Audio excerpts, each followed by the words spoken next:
27e dimanche du temps ordinaire dans l'année liturgique C. Le Seigneur soit avec vous et avec votre esprit. Évangile de Jésus-Christ selon Saint Luc. Gloire à toi, Seigneur. En ces temps-là, les apôtres dirent au Seigneur, augmente-nous la foi. Le Seigneur répondit, si vous aviez de la foi, gros comme une graine de moutarde, vous auriez dit à cet arbre que voici, déracine-toi et va te planter dans la mer, et il vous aurait obéi.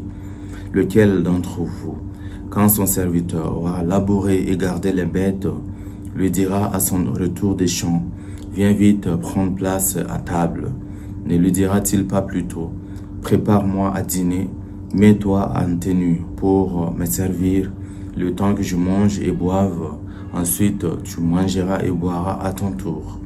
Va-t-il être reconnaissant envers ses serviteurs d'avoir exécuté ses ordres?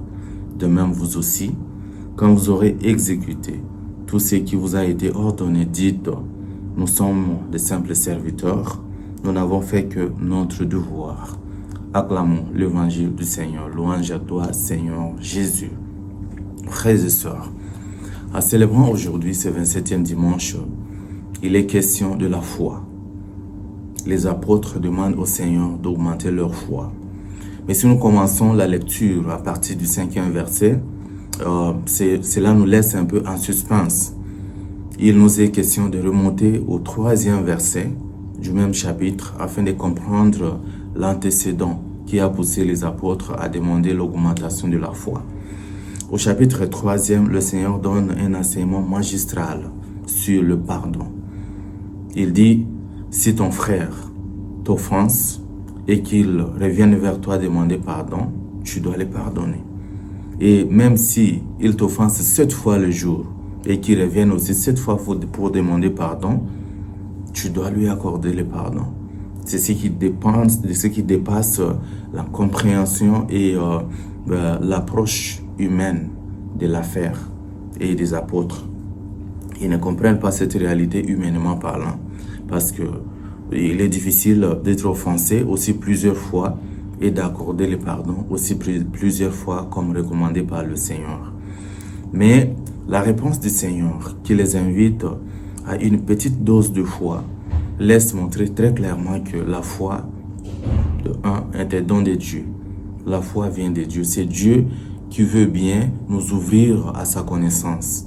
C'est Dieu qui veut bien nous introduire à sa révélation.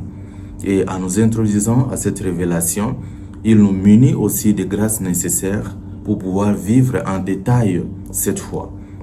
C'est pourquoi, quand l'Église nous invite à devenir croyants, à devenir chrétiens à travers le baptême, nous commençons d'abord par professer notre credo, le credo qui nous ouvre aux réalités et aux mystères divins. Voilà, c'est ça la foi. Mais aussi, nous ne pouvons pas comprendre que la foi est une réalité mystérieuse, abstraite, qui doit être vécue dans de grandes réalisations. Non, la foi se vit dans les détails. Quand nous croyons à Dieu, qui est trine, et il nous ouvre à des grâces, dont celle du pardon, et qui constitue les nœuds de la préoccupation des apôtres, et beaucoup d'autres grâces. Mais aujourd'hui, la foi est une réalité très défiée parce que avec la compréhension rationnelle des réalités du monde aujourd'hui, beaucoup pensent remplacer la foi par la raison. Et quand vous êtes en mesure d'expliquer une réalité d'une manière rationnelle, phénoménologique et empirique, vous n'avez pas besoin de Dieu que vous ne voyez pas et afin qu'il vous révèle cette réalité.